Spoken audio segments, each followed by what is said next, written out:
The opening session of the United Nations General Assembly had several world leaders on the stage, including the American President Joe Biden. In his debut address at the UNGA, Joe Biden detailed his vision for leading the United States into a new era of diplomacy. He insisted that America would seek to counter rising autocracies while avoiding a new Cold War. In his 30-minute long address, the American president also called for global action on climate change and tackling the COVID-19 crisis. Welcome to the United Nations. U.S. President Joe Biden mapped out a new era of vigorous competition without war in his first United Nations address on Tuesday, a steep departure from the America First policies of his predecessor, Donald Trump. We will lead on all the greatest challenges of our time, from COVID to climate, peace and security, human dignity and human rights, but we will not go it alone.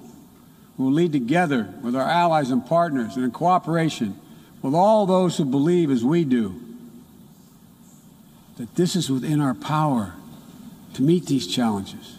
Biden said he will work to double the United States' financial commitment on climate change and spend $10 billion to fight hunger. While he didn't address China directly, Biden made implicit references to Beijing as the U.S. butts heads with China over trade and human rights issues. He said the United States will compete vigorously, economically, and push democratic systems and rule of law. We'll stand up for our allies and our friends and oppose attempts by stronger countries to dominate weaker ones, whether through changes to territory by force, economic coercion, technical exploitation, or disinformation. But we're not seeking, say it again, we are not seeking a new Cold War or a world divided into rigid blocs. Biden came to the United Nations facing criticism at home and abroad for a hasty U.S. withdrawal from Afghanistan that left some Americans and Afghan allies still in that country and struggling to get out. His vow for allied unity is being tested by a three-way agreement between the United States, Australia, and Britain that undermined a French submarine deal and left France feeling stabbed in the back. On behalf of the General As expected, Joe Biden's first UNGA speech made global headlines and dominated the front pages of American dailies. Take a look. WION-USA Direct from Washington, D.C. with Siddhant Sibal.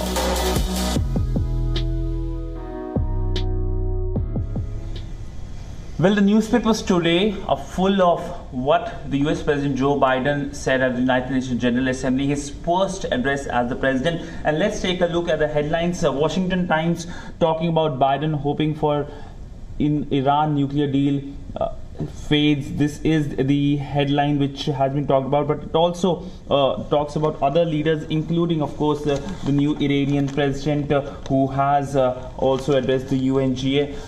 That, of course, is the focus. But remember that the Indian Prime Minister Narendra Modi is also going to address. Let's take a look at the New York Times. It has a picture of President Biden addressing the Assembly and, of course, giving the other details as well.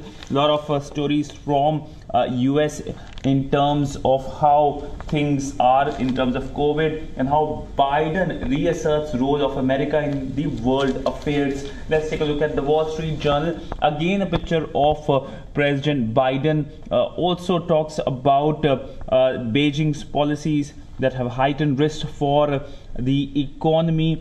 We know the current crisis in the country. It's being termed as China's Lehman case. And finally, the Washington Post, another headline on Biden urges global unity, but also the US stepping up deportation to Haiti. So a lot of headlines on the UNGA address of President Biden, but we do expect as the day progresses, Squad will be the other major focus area for American newspapers. Siddhant Sibal in Washington for WION.